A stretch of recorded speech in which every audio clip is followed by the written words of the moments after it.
Il conformista è uno che di solito sta sempre dalla parte giusta. Il conformista ha tutte le risposte belle e chiare dentro la sua testa. È un concentrato di opinioni che tiene sotto il braccio duro 3 quotidiani, e quando ha voglia di pensare pensa per sentito dire.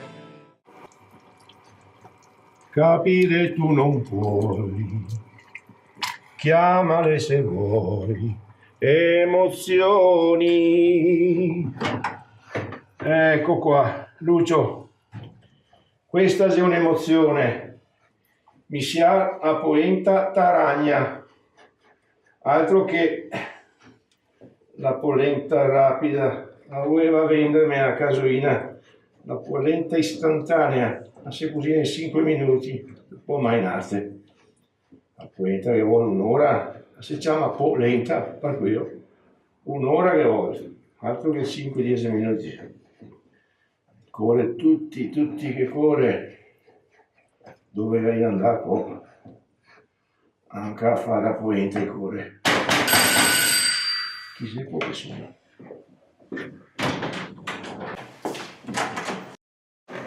Sì, sono Giuseppe Besegato, Peppi, e lui chi sei? Ah, il signor Cucuzza, della previdenza sociale. Prego, si comoda, e venga pure dentro, prego. Se non le spiace, se mettiamo in cucina, perché quasi è più caldo, sai, il termosifone l'impiso dopo mangiare, con quello che costa il riscaldamento. Ecco qua, collega, un attimo che dà una misciata alla polenta, perché mia moglie è andata a scuola a Torre Nevodetto, quei tempi che corre. Non so se fida più, e ora ogni giorno o ea o mi andiamo a Torlo. Ecco fatto. Signor Cucuzza. Immagino che io sia venuto per via della domanda di pensione di invalidità che ho presentato l'anno passato, è vero? Ecco appunto. L'uno che pare che mi sia invalido perché mi vede che mi muovo agilmente. Ma mi non sono un invalido nel senso comune del termine. Seppure non abbia menomazioni fisiche visivi, mi sono comunque un handicappato. Per quale handicap ho chiesto di ricevere pensione di invalidità civile? Perché vedo il mio cuore, la mia testa, per come chi si è conformati, non mi consente di vivere al pari degli altri. Perché è successo un fatto tragico, signor Cucuzza, che ha sconvolto la mia vita. E vede quei signori là con la barba, li riconosce?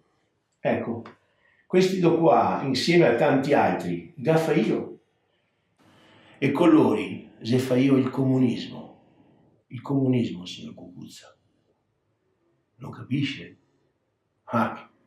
Che ebete che sono. Io avrei dovuto capirlo dal suo cognome che lui non è nostrano.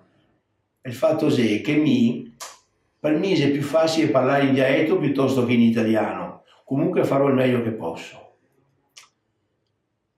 E mi dice che non capisce non tanto per il dialetto, ma perché dico che sono un handicappato. Adesso vi lo spiego. Lei è cattolico? E abbia pazienza, solo di cercare di spiegargli il mio handicap. Crede nel paradiso? Insomma, immagino che spera di andarvi. E per andare in paradiso, signor Cucuzza, lei si comporti in un certo modo, da bravo cattolico, seguendo cioè le regole che la Chiesa le ha insegnato. È giusto? Giusto.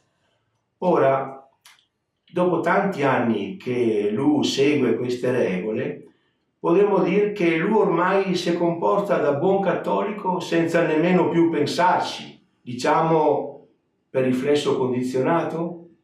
Sì? Benissimo. E ora facciamo un'ipotesi. Mettiamo il caso che lui, una volta morto, vada nell'aldilà e scopra che il paradiso non esiste. E si accorge che tutti i sacrifici che ha fatto sulla terra da vivo non serve a nulla, perché il premio non gli è.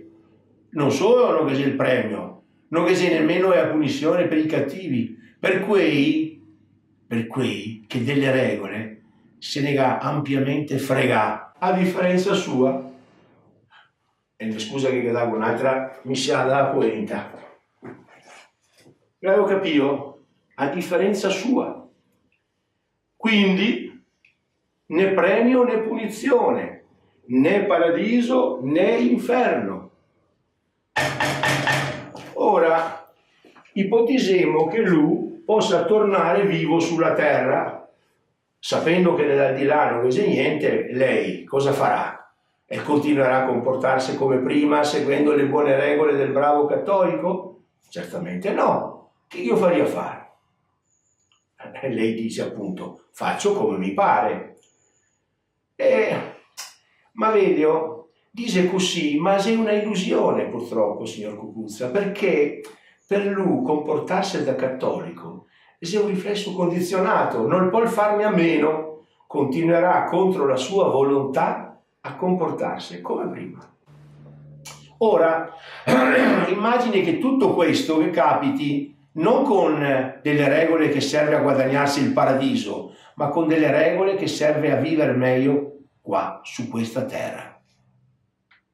Signor Cucuzza, ora che dico qual è la mia situazione, gli ideali che sostenevano la mia etica, i fai, ma io non posso vivere altrimenti che seguendo meccanicamente quegli stessi ideali, continuando a rispettare un codice di comportamento che questa società non ritiene valido. Così facendo non riesco più ad adattarmi e per questo sono un handicappato. Ma se sono handicappato, cosa mi aspetta? Cosa mi aspetta? Esattamente, la pensione. Quindi lei è d'accordo con me, signor Cucuzza? Ah no, Aga solo capio ma non sei d'accordo. Ah, signor Cucuzza, lui non si rende conto che mi sono dargli l'occasione di aprire un varco nell'ordinamento giuridico, perché c'è un nuovo handicap da codificare, c'è l'handicap morale, e lui vuole essere che nell'artefice. No, signor Cucuzza, qui non si tratta di chi ha semplicemente creduto negli ideali sbagliati, come dice lui, non mi tratta con sufficienza che non me lo merito, perché se solo un caso che siano cadute le mie regole e non le sue. Cosa lei mi chiede se sono un comunista o meno? Ma cosa che entra? Cosa che entra? Non è il comunismo, signor Cucuzza, che mi manca. Non sono uno stupido. A me manca il sogno comunista. È il sogno. Ogni uomo ha diritto ad un sogno. E quello comunista, per me, si è diventato un incubo. Mi sono stato ingannato e voglio essere risarcito. Mi spetta. Come? La legge non prevede un caso come il mio? Lei non sa che cosa scrivere nel registro? Sono malato, signor Cucuzza, questo che ha da scrivere. La mia è una forma di malattia di cui lo Stato deve tenere conto. Sono un tossicomane ideologico, sono in crisi di astinenza e sono pericoloso perché posso fare di tutto, signor Cucuzza, di tutto. E sarà anche colpa sua perché lui non mi prende nella giusta considerazione. Cosa? Lui fa solo quello che è nelle sue possibilità. Ma smetta con la storia delle possibilità e faccia invece ciò che è nelle sue responsabilità. Ah, sicché mi per lui staria benissimo e dovrei andare a lavorare. E come faccio a lavorare, signor Cucuzza? Se mesi che non esco di casa, non che faccio ad andare per strada a guardare negli occhi le persone che per vivere che da stinzare la propria dignità. Sì, la propria dignità, perché a questo ha portato il conformismo al capitalismo vostro. Chi si adesso? Ciao. Pronto? Sì, somi. No, signorina, non mi interessa, no?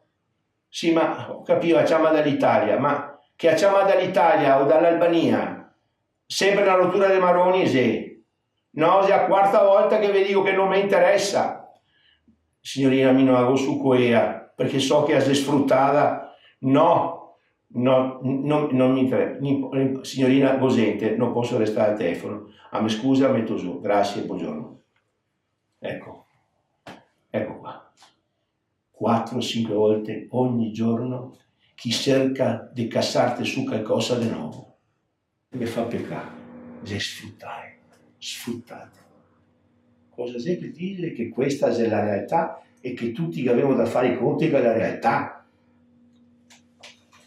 E senta bene, signor Cucuzza, che ora mi sforzerò di parlare sempre in italiano perché voglio essere sicuro che lei capisca perfettamente. Questa è la vostra realtà, non la mia. Cosa devo fare?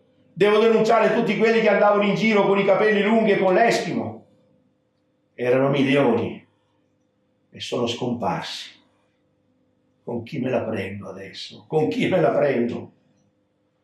Con quelli che mi impedivano di comprare i dischi di Lucio Battisti perché si era sparsa la voce che forse era fascista.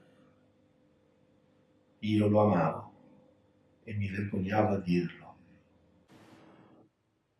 Per lei è facile, signor Cucuzza, insegnare ai suoi figli che l'essere umano è di natura cattiva e che la gente parla, ma alla fine ognuno pensa ai fatti suoi. Io non potrei mai insegnare queste cose a mio figlio. Non gli potrei mai insegnare che sul lavoro non deve guardare in faccia a nessuno se vuole fare carriera, che votare serve solo ai politici che devono rubare. Per voi la gente sta bene e nessuno muore più di fame. E allora insegnate ai vostri figli solo stronzate, che il fumo fa male, che mangiamo troppa carne rossa, che ogni anno a Natale vengono distrutti troppo abeti. E chi se ne ciava, signor Cucuzza? Voi non mi volete aiutare. E allora insegnatemi a vivere come voi, a diventare un conformista, senza scrupoli e senza sensi di colpa. Altrimenti mettetemi in un mondo dove non esistano zingari, negri, poveri, disperati. Un mondo dove non si sappia quanti bambini muoiono di fame ogni giorno, mentre noi mangiamo le primizie. Abbiamo 6 televisori per famiglia e 2 macchine a testa.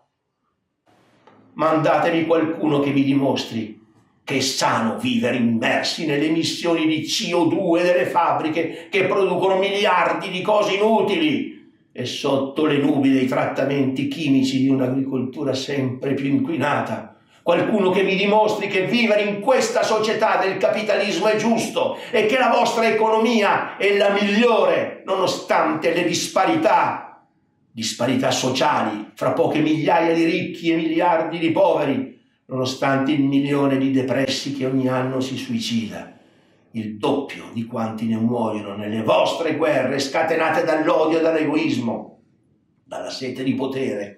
Nonostante il vostro progresso stia violentando la terra, nonostante le colate di cemento e la falsa cultura del consumismo, il potere delle multinazionali della finanza speculativa che rischiano di portare la specie umana all'estinzione prima ancora che acquisisca consapevolezza della sua condizione.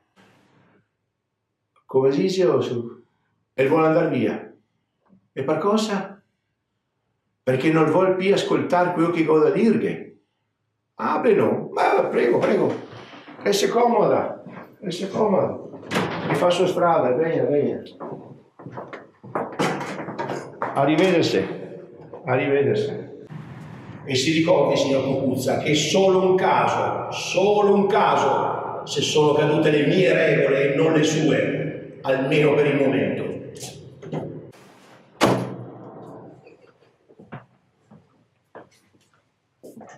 Ecco, mi è segata a capo, vai in monanca, Cucuzza. In un mondo che non ci vuole più il mio canto libero sei tu e l'immensità si apre intorno a noi al di là del limite degli occhi tuoi.